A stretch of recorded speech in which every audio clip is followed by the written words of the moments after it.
Hello students, myself Najiba Ibrahim and welcome back to my channel e learning accounts and maths. Students, आज हम question number 14A and 14B करेंगे। तो देखिए 14A में क्या लिखा हुआ है। A firm at current asset of 4,10,000। एक फर्म के पास करंट एसेट ऑफ 4,10,000 का टोटल। इट देन पे ट्रेड पेबल ऑफ 50,000। उसके बाद कंपनी ने ट्रेड पेबल का पेमेंट किया। Okay, after this payment the current ratio was 2.4:1। इस पेमेंट के बाद कंपनी करंट रेशियो शो कर रहा था 2.4:1। Ascertain the amount of current liabilities and working capital after the payment. इस पेमेंट के बाद company current liabilities and working capital calculate करना है। ओके, क्वेश्चन आपको समझ में आया? इजी क्वेश्चन है। देखिए कैसे कैलकुलेट करेंगे हम। क्वेश्चन नंबर 14A, यहां लिखा हुआ है कि कंपनी ने ट्रेड पेबल का पेमेंट किया, 50,000 के ट्रेड पेबल का पेमेंट किया कंपनी ने। तो कंपनी ने कैश पे किया होगा ना, तो इस पेमेंट का इफेक्ट कंपनी के करंट लायबिलिटीज के साथ साथ करंट एसेट पे भी पड़ेगा। अगर करंट लायबिलिटीज पेमेंट के बाद डिक्रीज होंगी तो करंट एसेट भी डिक्रीज हो जाएंगी। क्योंकि कंपनी ने कैश पेमेंट किया तो कंपनी से कैश बाहर गया, कैश करंट एसेट होता है, तो उस वजह से करंट एसेट भी डिक्रीज हो जाएगा 50,000 से। एंड लिखा हुआ है कि इस पेमेंट के बाद करंट रेशियो 2.4:1 शो कर रहा था। ओके, तो देखिए इसमें हमें करंट लायबिलिटीज कैलकुलेट करना है ना। तो सबसे पहले इक्वेशन देखिए क्या बनेगा इसका। सबसे पहले तो मैं आपको फॉर्मूला लिख के दिखाती हूँ। Current ratio is equal to current asset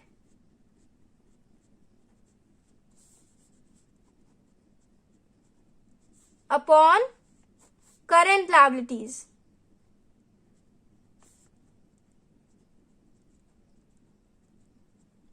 payment के बाद करंट रेशियो शो कर रहा था 2.4/1 is equal to current asset था पेमेंट से पहले, उसके बाद कंपनी ने पेमेंट किया। ओके, तो पेमेंट से पहले करंट एसेट था 4,10,000, उसमें से कंपनी ने 50,000 का कैश पे किया।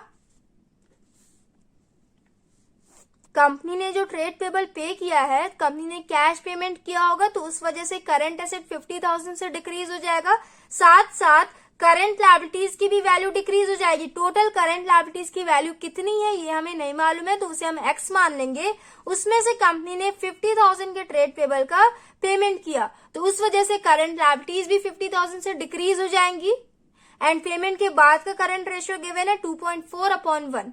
ओके, अब इसे हम सॉल्व करेंगे तो क्या हो जाएगा, 2.4 क्रॉस मल्टीप्लाई करेंगे। ओके, 2.4 ब्रैकेट में x माइनस 50,000 एंड ये हो जाएगा 4,10,000 माइनस 50,000। इक्वेशन आपको समझ में आया ये वाला।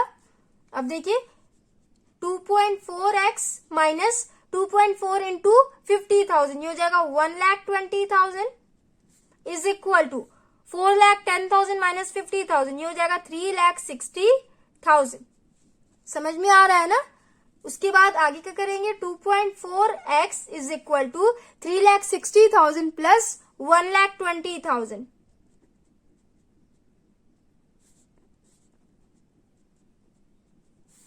To 2.4x is equal to 4,80,000, ये हो गया। अब देखिए x is equal to 4,80,000 upon 2.4। Okay, तो देखिए स्टूडेंट्स, पॉइंट हटाने के लिए ऊपर नीचे दोनों साइड हम 10 से इंटू करेंगे तो ये हो जाएगा 48 लाख अपॉन 24, ये हो जाएगा ना। तो इसे डिवाइड करिए, 24 1 से 24, 24 2 से 48, ये हो जाएगा 2 लाख। एक्स का वैल्यू आया 2 लाख। ये टोटल करंट लायबिलिटीज का वैल्यू है। ओके, क्योंकि यहाँ पे हमने लिखा था कि टोटल करंट लायबिलिटीज को x मान लेते हैं, उसमें से कंपनी ने ट्रेड पेबल का पेमेंट किया एंड पेमेंट के बाद का हमें करंट लायबिलिटीज कैलकुलेट करना है। ओके, यहाँ पे लिखा हुआ है ascertain the amount of current liabilities and working capital after the payment. तो पेमेंट के बाद करंट लायबिलिटीज कितना हो जाएगा, तो current liabilities is equal to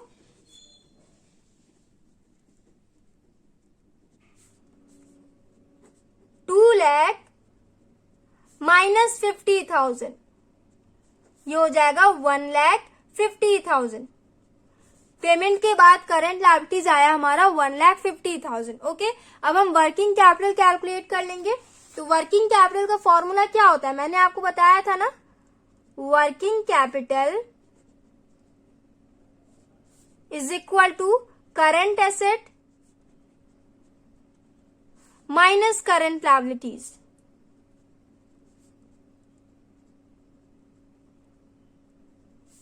कितना हो जाएगा, पेमेंट के बाद हमें वर्किंग कैपिटल कैलकुलेट करना है। ओके, तो करंट एसेट पहले कितना था, टोटल था 4,10,000, उसमें से 50,000 का कैश पेमेंट किया कंपनी ने, ट्रेड पेबल को पेमेंट किया, तो वो हो जाएगा 3,60,000।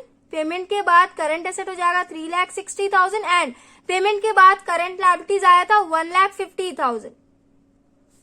माइनस करिए, ये हो जाएगा 2,10,000। वर्किंग कैपिटल भी आ गया हमारा 2,10,000। ओके, आंसर चेक कर लेंगे। 1,50,000 current liabilities and working capital 2,10,000। Question number 14A हमने कंप्लीट कर लिया। अब हम क्वेश्चन नंबर 14B करेंगे। Form at current asset of 7,20,000। एक फॉर्म के पास करंट एसेट शो कर रहा था 7,20,000। It then purchase goods for 30,000 on credit. उसके बाद कंपनी ने 30,000 का गुड्स परचेज किया, वो भी क्रेडिट पे। Okay, after this purchase the current ratio was 3:1। इस परचेज के बाद करंट रेशियो शो कर रहा था 3:1। Ascertain the amount of current liabilities and working capital after the purchase. इस परचेज के बाद current liability and working capital calculate करना है। तो स्टूडेंट्स ध्यान दीजिएगा, पहले तो करंट एसेट था 7,20,000, इसके बाद कंपनी ने 30,000 का गुड्स परचेज किया, तो 30,000 से एसेट इंक्रीज हो गया ना, एसेट भी इंक्रीज हुआ, साथ साथ कंपनी ने क्रेडिट पे परचेज किया।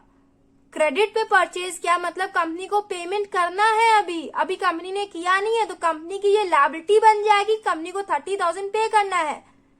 क्रेडिटर भी इंक्रीज होगा, क्रेडिटर करंट लायबिलिटीज में आता है, तो 30,000 से करंट लायबिलिटीज भी इंक्रीज होगा एंड करंट एसेट भी इंक्रीज हो जाएंगे। तो देखिए सॉल्यूशन इसका, current ratio is equal to current asset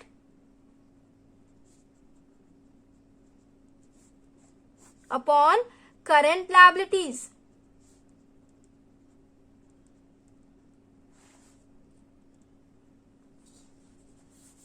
payment के बाद करंट रेशियो था 3/1 is equal to current asset था पहले 7,20,000 का,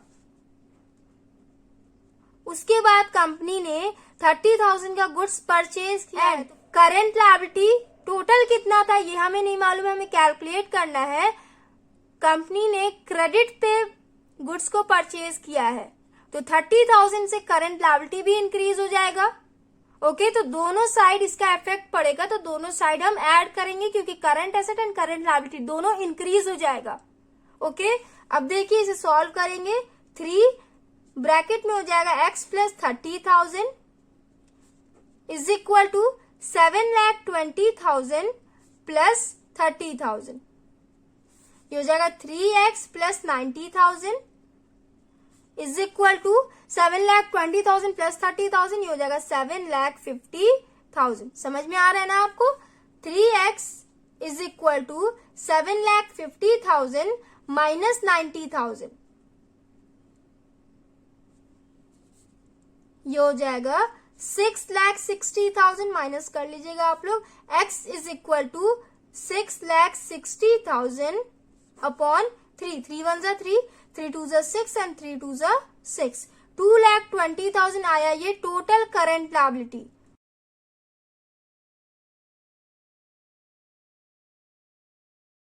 current liabilities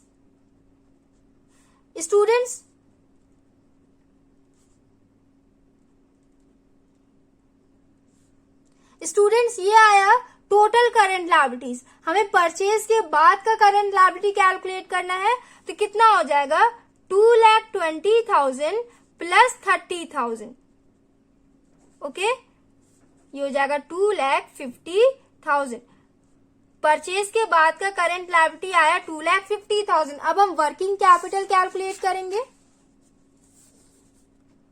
working capital formula मैं नहीं लिख रही हूँ, ओके, फॉर्मूला तो आपको याद है ना, current asset minus current liabilities. Purchase के बाद टोटल करंट एसेट कितने का हो गया था? 7,20,000 का पहले था, उसके बाद कंपनी ने 30,000 का गुड्स परचेज कर लिया, तो टोटल 7,50,000 करंट एसेट हो गया। यहाँ हो जाएगा 7,50,000 एंड परचेज के बाद करंट लायबिलिटी कितना आया था? 2,50,000 ना। टोटल करंट लायबिलिटी था 2,20,000, उसके बाद कंपनी ने 30,000 की गुड्स क्रेडिट पे परचेज किया, तो उस वजह से लायबिलिटीज भी इंक्रीज हो गई। तो ये हो जाएगा 2,50,000 माइनस करिए, ये हो जाएगा 5 लाख। वर्किंग कैपिटल भी आ गया हमारा 5 लाख एंड करंट लायबिलिटी आया 2,50,000। हो गया ना। Question number 14A and 14B हमने कंप्लीट कर लिया। नेक्स्ट वीडियो में हम नेक्स्ट क्वेश्चन करेंगे। So students, if you like video then please like and comment and do subscribe my channel. Thanks for watching.